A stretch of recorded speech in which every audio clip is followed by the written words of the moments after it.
Hari ini Bapak Ibu Saudaraku saya mau berbicara tentang penyembahan yang berkenan.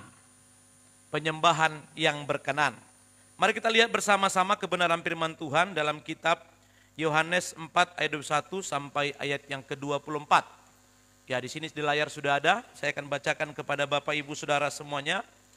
Alkitab mencatat dalam kitab Yohanes pasal 4 ayat 21 dan selanjutnya, kata Yesus kepadanya, percayalah kepadaku hai perempuan, saatnya akan tiba bahwa kamu akan menyembah Bapa bukan di gunung ini dan bukan juga di Yerusalem. Kamu menyembah apa yang tidak kamu kenal, kami menyembah apa yang kami kenal. Sebab keselamatan datang dari bangsa Yahudi. Tetapi saatnya akan datang dan sudah tiba sekarang, bahwa penyembah-penyembah benar akan menyembah Bapa dalam roh dan kebenaran. Sebab Bapa menghendaki penyembah-penyembah demikian. Terakhir, Allah itu roh dan barang siapa menyembah dia, harus menyembahnya dalam roh dan kebenaran. Penyembahan yang benar. Saudaraku yang kasih next, buka. Terus, kata Yesus kepadanya, ayat 21, percayalah kepadaku hai perempuan, saatnya akan tiba bahwa kamu akan menyembah Bapa bukan di gunung ini dan bukan juga di Yerusalem. Terus, penyembahan yang berkenan kepada Allah bukan berbicara tentang tempat. Ini tolong pahami Bapak Ibu Saudara teman-teman semuanya. Penyembahan yang berkenan kepada Allah bukan berbicara tentang tempat. Dimanapun Anda sebenarnya bisa menyembah Tuhan. Mau di kamar mandi, mau di hutan, mau dimanapun saudaraku, mau di mobil, semua tempat Anda bisa menyembah Tuhan. Lokasi penyembahan bukanlah syarat seseorang diterima penyembahannya oleh Allah. Oh, karena di gereja kita penyembahan, maka penyembahan kita diterima. Bukan. Dimanapun saudaraku, Anda menyembah Tuhan. Di tempat yang tidak nyaman pun, kalau Anda memang bisa untuk menyembah, maka saudaraku, lokasi bukanlah penghalang untuk penyembahanmu tidak diterima oleh Allah. Penyembahan yang berkenan juga bukan tentang sesuatu yang dikerjakan secara rutinitas. Nih yang kita lakukan ini rutinitas. Ini yang disebut namanya liturgi. Nih, penyembahan yang berkenan juga bukanlah tentang sesuatu yang dikerjakan secara rutinitas, berurutan. Lagu ini nanti, baru lagu kedua nanti, fresh dulu, baru worship dulu baru fresh dulu. Saudaraku, penyembahan seperti ini tidaklah salah. Tetapi penyembahan yang berkenan juga bukanlah tentang sesuatu yang dikerjakan secara rutinitas. Yang dimana juga teratur rapi saudaraku. Dan liturginya jelas. Tetapi melainkan berkaitan dengan si penyembah. Jadi rapi susunan liturginya, ibadah penyembahannya. Bukanlah menjadi sebuah jaminan bahwa penyembahan itu diterima oleh Bapa. Juga bukan Bapak Ibu Saudaraku seorang penyembah itu yang dimana musiknya terjadi harmonisasi. Harmonisasi itu Bapak Ibu semuanya enak didengar, kompak dan bersama. Tidak ada yang keyboardnya di G, gitarnya di C, bassnya di F, bukan.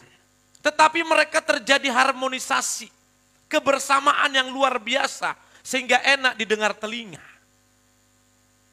Dan itu juga tidak menjadi jaminan bahwa penyembahan seperti ini menyukakan Tuhan.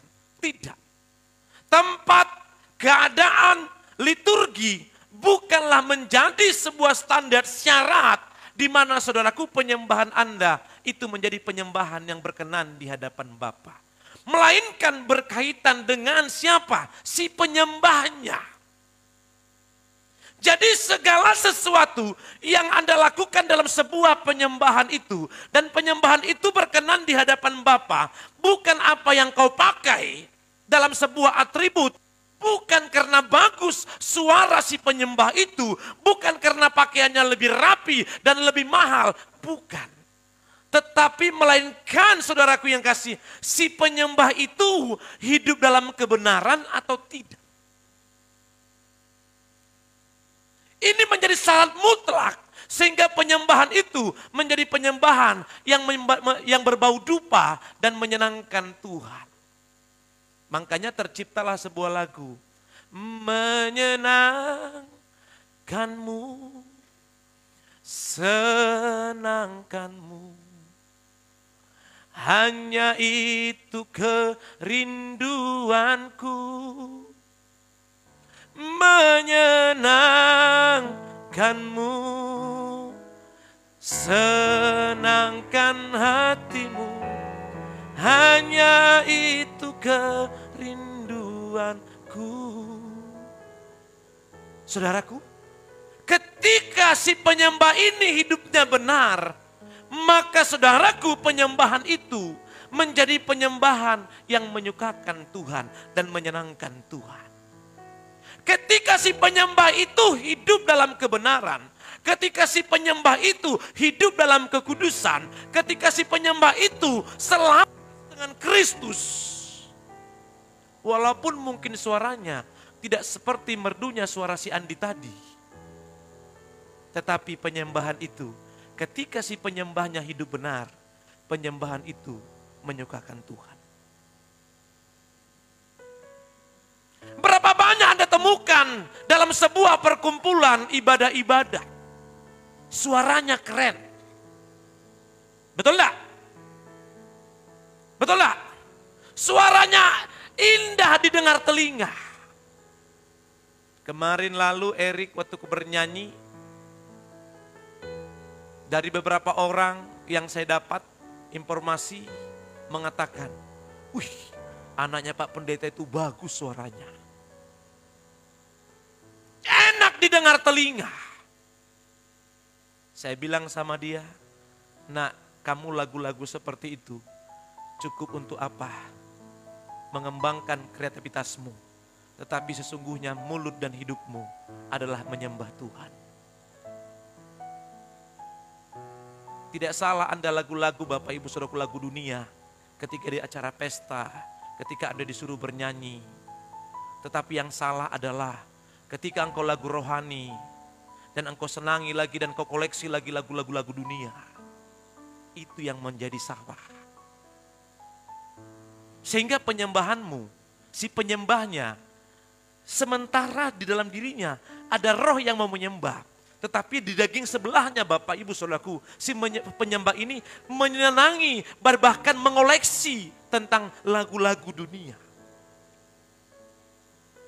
Sehingga tidak bisa terjadi harmonisasi di dalam kebenaran dalam dirinya. Yang ada hanyalah bertolak belakang.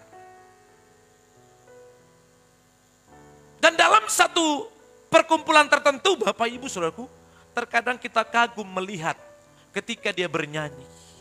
Mungkin bukan lagu dunia yang dinyanyikan, tapi lagu rohani.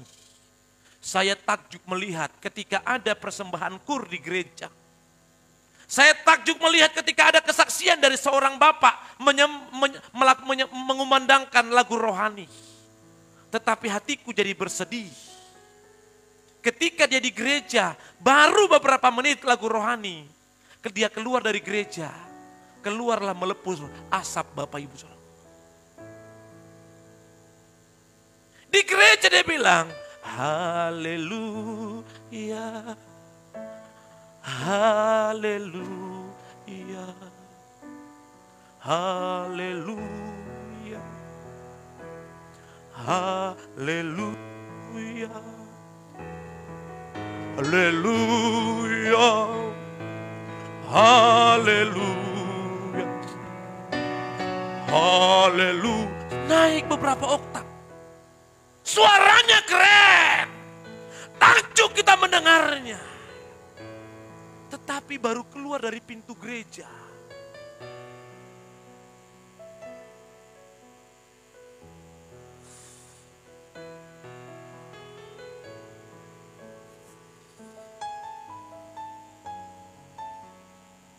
Penyembahan itu bukan lagi penyembahan yang berkenan di hadapan Bapa.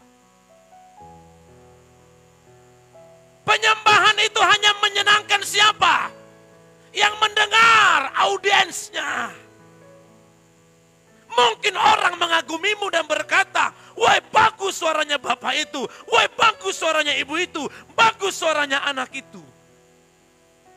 Kau datang menyembah buat siapa sebenarnya? Buat gembala, buat saya. Kita menyembah buat Kristus. Amin. Amin. Hadiratmu memenuhiku, hadirat kudusmu penuhi baitmu, dan ku tersungkur menyembahmu. Yang ku nampak hanya kemuliaanmu. Kau naikkan pujianmu dan engkau menjaga kekudusanmu, maka penyembahan itu bukan nyangkut di plafon, tapi penyembahanmu naik ke surga. Amin. Tuhan tidak bisa menyembah dirinya sendiri. Dan Tuhan itu mau Bapak Ibu, engkau dan aku ada untuk menyembah Dia. Karena nanti kerjaan kita di surga kata Alkitab apa? Hanya menyembah. Tidak ada yang lain. Menyembah. Makanya sekarang latih dirimu untuk menyembah. Bukan karena bagus suaramu. Tapi karena bagusnya seluruh hidup di dalam dirimu. Amin. Sehingga penyembahan itu menjadi menyenangkan hati Tuhan. Penyembahan yang berkenan juga bukanlah tentang sesuatu yang dikerjakan secara otoritas, melainkan berkaitan dengan si penyembahnya. Jadi tidak ada kaitannya dengan musik ini. Tanpa musik, apakah Tuhan berkenan dalam penyembahanmu? Berkenan enggak? Berkenan enggak? Berkenan. Berkenan. Tanpa gitar pun berkenan. Tanpa kajon pun berkenan. Tapi kalau memang ada, kenapa tidak kita pakai? Kan begitu. Kalau memang mampu kita beli, kenapa tidak? Kan begitu. Kecuali memang Anda dan saya tidak mampu beli alat musik ini. Hanya kita, ya gerakan tubuh, ya nyanyi. Tanpa musik. Tidak jadi masalah juga. Karena Tuhan tidak melihat atribut itu. Tapi Tuhan melihat si penyembahnya. Next. Ciri penyembahan yang berkenan kepada Allah, bila penyembahnya memiliki beberapa hal. Jadi ciri penyembahan yang berkenan di hadapan Bapa. Yang pertama adalah si penyembah itu memiliki pengenalan akan Allah. Jadi kalau penyembahanmu mau berkenan di hadapan Bapa dan itu menyukakan hati Tuhan dan itu menjadi dupa yang berbau harum di hadapan Bapa, maka si penyembah harus memiliki pengenalan akan Allah. Yohanes 4:22. Kamu menyembah apa yang tidak kamu kenal. Kami menyembah apa yang kami kenal. Sebab keselamatan datang dari bangsa Yahudi. Kamu menyembah apa yang tidak kamu kenal. Kami menyembah apa yang kami kenal. Jadi supaya penyembahan itu menyukakan Tuhan, maka si penyembahnya harus memiliki pengenalan akan Allah. Harus memiliki pengenalan akan Allah. Next. Seseorang akan menyembah Allah dengan kesungguhan dan hormat jika orang tersebut mengenal Allah yang disembahnya dengan benar. Ketika perempuan Samaria semakin mengenal Yesus, maka dia semakin percaya apa yang dikatakannya dan dia dapat menceritakan tentang dia kepada orang lain. Dia bersaksi tentang siapa yang dia kenal itu dan banyak orang menjadi percaya. Saudaraku, seorang penyembah harus mengenal siapa yang dia sembah. Itu rahasia pertama. Bagaimana bisa mengenalnya? Makanya Bapak Ibu, Anda harus bersekutu dengannya. Anda harus intim dengannya, Anda harus baca firman-Nya, maka engkau akan mengenalnya. Dan engkau akan kagum terhadapnya. Engkau akan hormat kepadanya dan engkau akan bangga kepadanya. Kekagumanmu membuat engkau semakin hebat. Makanya terciptalah sebuah lagu. Ku kagum, hormat akan engkau. Ku hormat akan engkau. Kau Allah yang layak dipuji, ku kagum akan engkau. Kekagumanmu Bapak Ibu Saudaraku, karena engkau mengenal Dia. Engkau bangga terhadap Dia. Sehingga kekaguman itu Bapak Ibu Saudaraku, di atas sepeda motor engkau bernyanyi. Ku kagum, hormat akan engkau. Ku kagum, hormat akan engkau. Pas lampu merah, kau nyanyi sendiri. Ku kagum, orang lain liatin. Orang gila ini kah? Terkadang orang yang sudah ikut dengan Tuhan dengan benar, menurut orang yang tidak benar, Anda gila. Kau nyanyi. Yang nyetir mobil Bapak Ibu. Aku percaya Tuhanku dahsyat, kau turun tangan memulihkanku. Ada rem macet. Ada orang lewat. Aku percaya Tuhanku dahsyat, kau turun tangan memberkatiku. Kekagumanmu Bapak Ibu Saudaraku, sampai-sampai engkau kapanpun, dimanapun, mulutmu selalu menyembah Dia. Amin. Tidak ada waktumu Bapak Ibu untuk melakukan hal yang lain, bernyanyi dengan hal yang lain selain daripada menyembah Dia. Kenapa? Karena engkau mengenal Dia. Tapi kalau kau tidak kenal Dia, memang engkau ke gereja, tidak pernah baca Alkitab, tidak pernah berdoa, tidak pernah bersekutu, tidak punya waktu intim dengan Tuhan.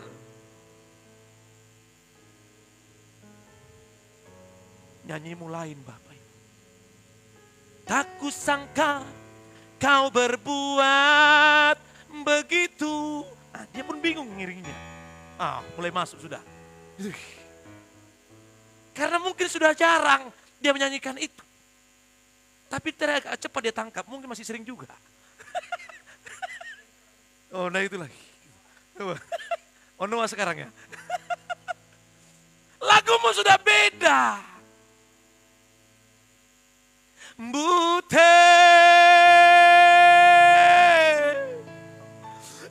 anu sirang doa mangmu ale bute nama kui nama garu sampai.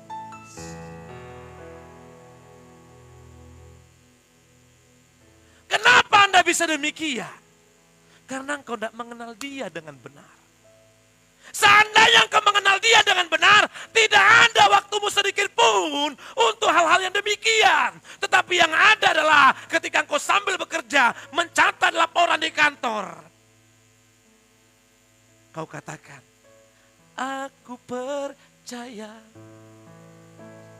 Tuhanku dahsyat, kau turun tangan memberkatiku. Bosmu bingung. Kenapa berubah si John ini ya? Kenapa berubah si Nenggolan ini ya? Kenapa berubah si Tampu Bolon ini ya? Kenapa berubah? Siapa yang kamu lagi? Aku lupa terus. Si Manjuntak ya? Ya. Kenapa berubah si Manjuntak ini ya? Biasanya ambil gitar, paling pojok sudut, bangsalan. Angkat kaki. Sekarang lagunya bosnya lihat.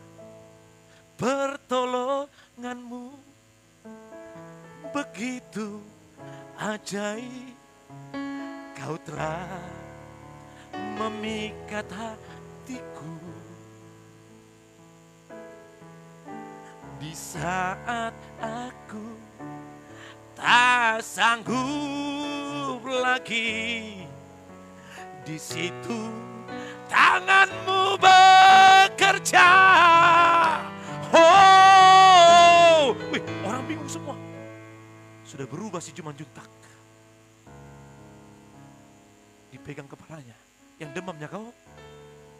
Tapi Juntak bilang, aku sekarang sudah beda, Pak. Aku lebih mau mengenal Kristus dalam hidupku. Amin. Amin.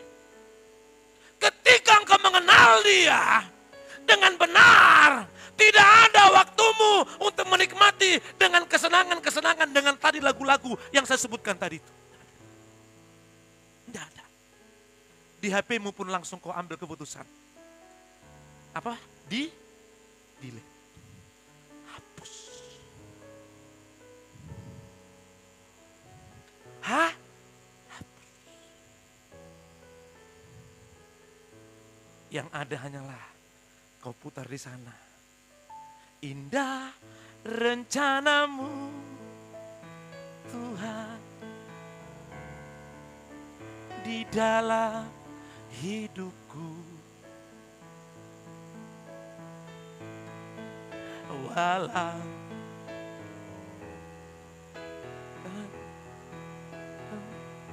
aku bingung jalan, dulu ku tak tahu Tuhan, berat ku rasakan, hati menderita dan ku tak berdaya menghadapi semua. Ya, wih, suka. Tapi ku mengerti sekarang. Kau tolong padaku. Dia menikmati lagu itu. Dan dia tidak peduli dengan orang di samping kirinya. Mau menertaui dia seperti apa suaranya. Dia tidak pusing. Karena dia sedang mengenal Bapaknya dengan benar. Amin. Amin. Maka hari ini, sebelum kau keluar dari pintu gereja, semua lagu-lagu yang tidak berkenan itu hapus dari HP-mu. Supaya engkau mengenal dia dengan benar. Next, yang kedua. Yang pertama tadi apa?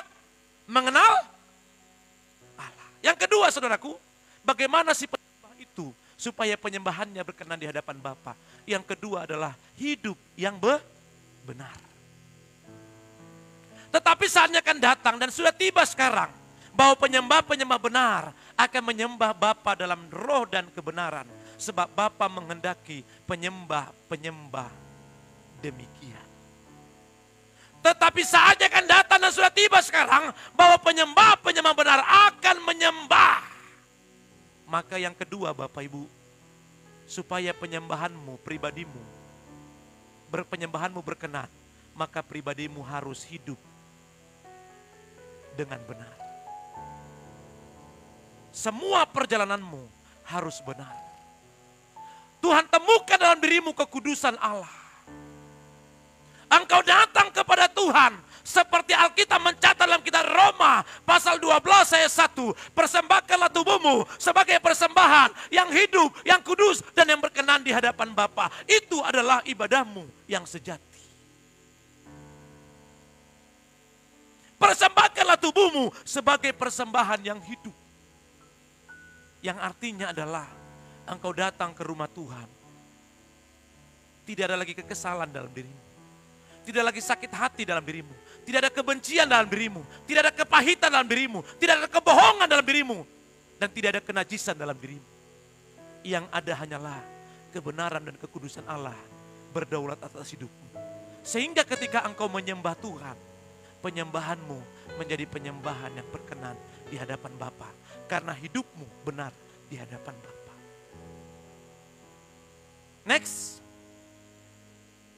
Hidup yang benar akan terjadi karena Yesus yang sudah membenarkannya. Ini merupakan hal utama dan mendasar agar seseorang menjadi penyembah yang berkenan kepada Allah. Pembenaran dilakukan Allah terhadap orang tersebut akan nampak dalam sikap dan cara hidupnya setiap hari.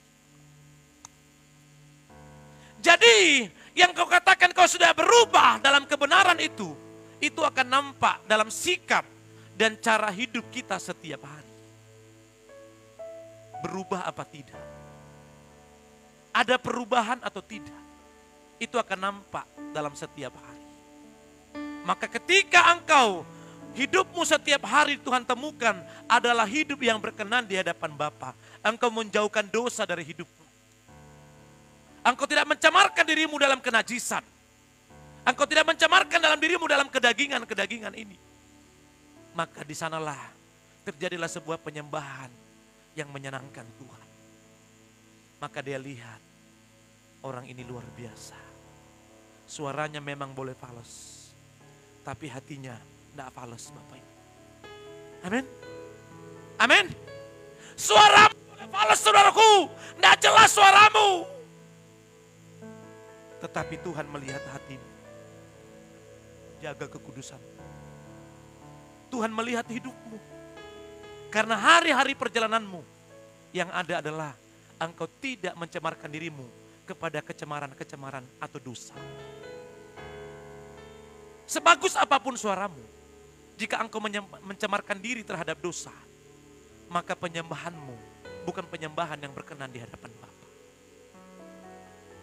Seperti awal dari saya katakan tadi, banyak orang-orang di luar sana yang bagus suaranya mempersembahkan pujian. Apalagi pada saat Natal, betul? Betul? Saat Natal. Banyak orang saat Natal mempersembahkan pujian. Pujian dari siapa? Dari Bapak A. Pujian dari keluarga B. Keluarga dari C. Makanya Natal sampai jam 12 malam. Gara-gara hanya persembahan pujian. Apalah artinya keluargamu mempersembahkan pujian penyembahan. Tapi di rumahmu berantakan. Piring terbang, sendok terbang, garpu terbang. Hanya di gereja aja kok kelihatan romantis. Abang, cium dong Bapak. Kemana-mana kau rangkul begini. Tapi sudah sampai di rumah, sana kau. Jangan dekat-dekat kau sama saya. Supaya dilihat orang kau romantis. Pada saat Natal engkau mempersembahkan pujian dengan istri dan anak-anakmu. Tapi anakmu ketika engkau lakukan persembahan pujian, muka anakmu seperti parutan. Kenapa? Munafik bapakku itu. Bohong itu bapakku itu. Di gereja aja rohani itu. Padahal kami di rumah ditempelengi semuanya. Mamaku pun itu giginya patah dua di sebelah kiri itu. Itu gara-gara tempel bapakku itu.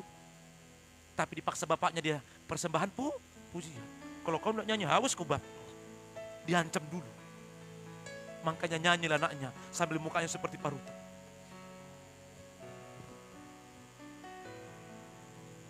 Makanya Bapak Ibu, biarkan penyembahanmu menyukakan Tuhan. Dan penyembahanmu itu benar karena memang hidupmu benar. Amin. Jadi yang pertama tadi apa? Mengenal Allah. Yang kedua, hidup yang benar. Yang ketiga, katakan ini yang terakhir, bilang begitu. Yang terakhir Bapak Ibu Saudaraku, bagaimana si penyembah itu berkenan di hadapan Bapa. Bukan karena suaranya bagus, bukan karena tempat. Tapi yang ketiga adalah menyembah Allah dalam roh dan kebenaran. Anda harus paham itu. Kita saatnya dan sudah saatnya menyembah Bapa dalam roh dan kebenaran. Makanya kita harus dipenuhi dengan roh Allah. Amin. Kalau engkau tidak dipenuhi dengan roh Allah, engkau hanya main dengan skill. Kalau engkau tidak dipenuhi dengan roh Allah, engkau hanya main dengan pengalamanmu, dengan kemampuanmu. Tetapi ketika engkau menyembah dalam roh dan kebenaran, ketika engkau bernyanyi, rohmu yang hidup penuhiku, mengalir dalamku. Jiwaku tenang bersamamu dalam naunganmu. Ketika engkau naikkan pujian itu, dan sambil engkau berkata dalam rohmu, Tuhan, mampukanlah aku menanggalkan semua dosa.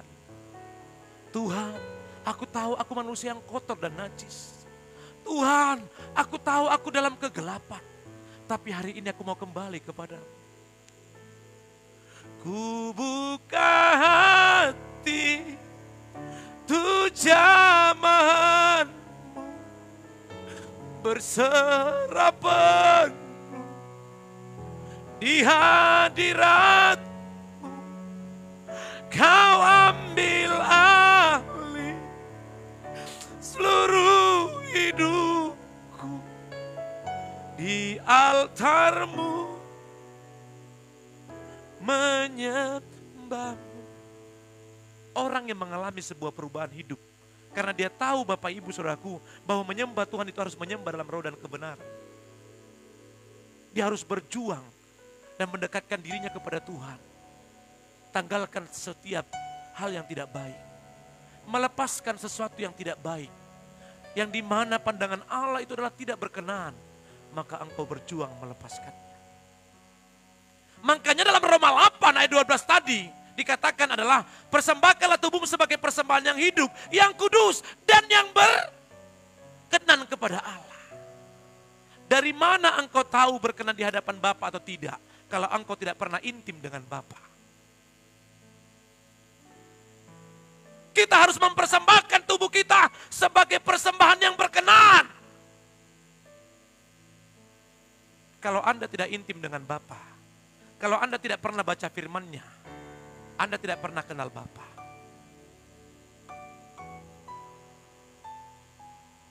Anak saya, Abel, ketika dia dekat dengan saya dan selalu bersama-sama dengan saya, dia akan tahu apa yang menyukakan papinya. Betul enggak? Betul enggak? Saya kasih kode pun dia sudah tahu. Oh, papiku itu enggak boleh kami pulang malam-malam. Jadi jam 9 atau setengah 10 sudah ada di rumah. Maka ketika itu selalu dan bersama-sama dan diajarkan terus. Dan dia dengar terus aturan-aturan itu. Maka kalau saya lewat jam sekian, berarti papa saya akan marah. Berarti perbuatanku tidak berkenan di hadapan Bapak. Oh, papiku itu senang dengan apa? Dengan mie ayam. Itu. Karena memang saya senang mie ayam. Oh, papiku itu senang dengan masakan Padang. Maka dia belikanlah masakan Padang. Dia tahu apa yang berkenan terhadap papi. Kenapa? Karena dia selalu bersama-sama, intim. Tapi kalau anak saya ini, Bapak Ibu Saudaraku, saya titipkan terhadap engkongnya di Surabaya sana. Dari kecil sampai dia dewasa, dia mengenal saya dengan baik enggak? Mengenal enggak? Mengenal enggak? Hah? Mengenal saya enggak dengan baik? Tahu enggak apa yang saya inginkan? Tidak. Enggak. Siapa lagi yang punya anak sini? Bapaknya Theo. Mana si Rekel? Si Rekel. Klerin. Kalau si Klerin ini dari kecil sudah dititipin di opungnya sana, di Lubuk Pakam sana. Apakah dia tahu menyenangkan bapaknya?